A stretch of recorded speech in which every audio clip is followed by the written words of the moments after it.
It's shocking that gender parity is still a contentious discussion, this despite studies showing women make better investors.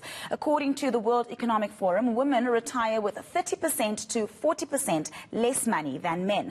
This begs the question as to why there's such a dramatic discrepancy. I'm joined by Franc CEO Thomas Brennan for insight into how we can change the playing field. Good morning to you, Thomas. Before we get into the financial gender gap, I just want to begin with why women are actually considered better investors. Sure. So the Warwick Business School did a study a few years ago looking at a cohort of men and a cohort of women and tracking them over a period of time, a 5-year period. And what they found is that the portfolios selected and invested in by the woman cohort tended to perform better on average, about 2% more per year on a sort of annualized average basis than the men. And that's really significant if you think about it. And the reason being is the women tended to invest for the long term. Instead of trying to speculate and play the market, where men were trying to sort of, pick a company, buy low, sell high, the women tended to invest in sort of diversified index tracking funds, regularly invest, and keep that investment in for the long term. And that had better results. So women make better investors, but for some reason there's a huge gap where men are actually making all the investments. Why is this? I think, the reason why that shocking statistic, as you noted, 30 to 40% less at retirement is largely because of the input factors. Fundamentally, women tend to start investing later. Even on our own platform on franc.app, the average age of women are about 5 years older than the men on our platform. So they tend to invest later. There also is pressure on the amount that they can invest. As you may know, it's well documented that women tend to have lower salaries than men.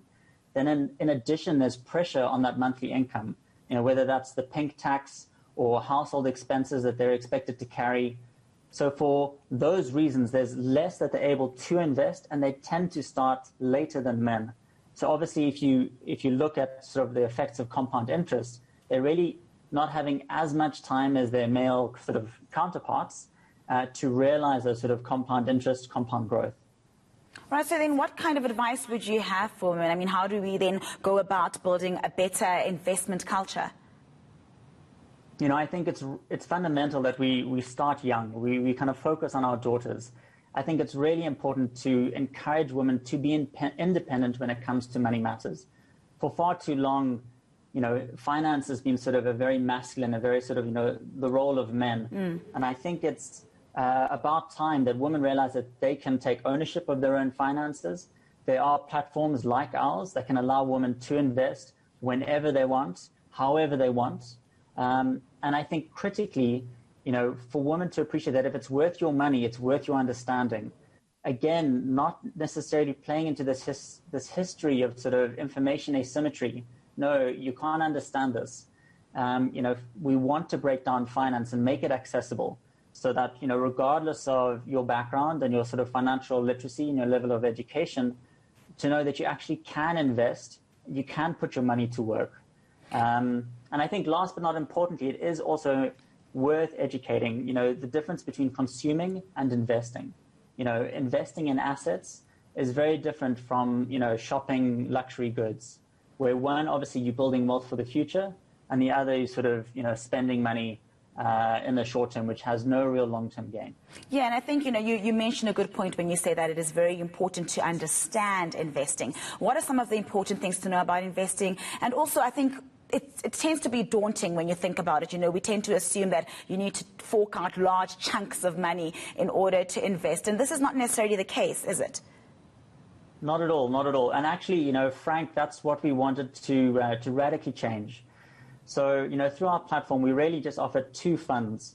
So there's a cash fund, Allan Gray Money Market on the one hand, which is giving interest rates better than any savings account that you'll get with a bank. And then Satrix 40. So it's an index which tracks the top 40 companies on the stock exchange. So instead of having to understand which company you should buy, now you know that you can get exposure to those top 40 companies and enjoy all of the benefits and all the growth that they have. So in terms of understanding, to recognize that obviously finance and investing can be very complex. But I think for the vast majority of people, and this is true for men and women, to be honest, actually a simple combination of having some cash in case of emergency and sort of equity investment for kind of those big long-term goals will really satisfy, 80%, 85% of the market. So I think it's important to know that, that is understandable, and people shouldn't be daunted by, trying to wrap their head around that.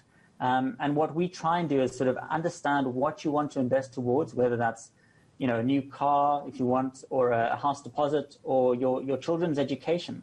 And based on that timeline, we can help you understand what is the right investment risk that's appropriate for you, and then obviously give you access to their products and encourage you to kind of keep on with your sort of regular commitments, month on month, week on week, whatever the case may be. All right, very valuable information there. Thank you very much, Thomas Brennan, CEO of Franc.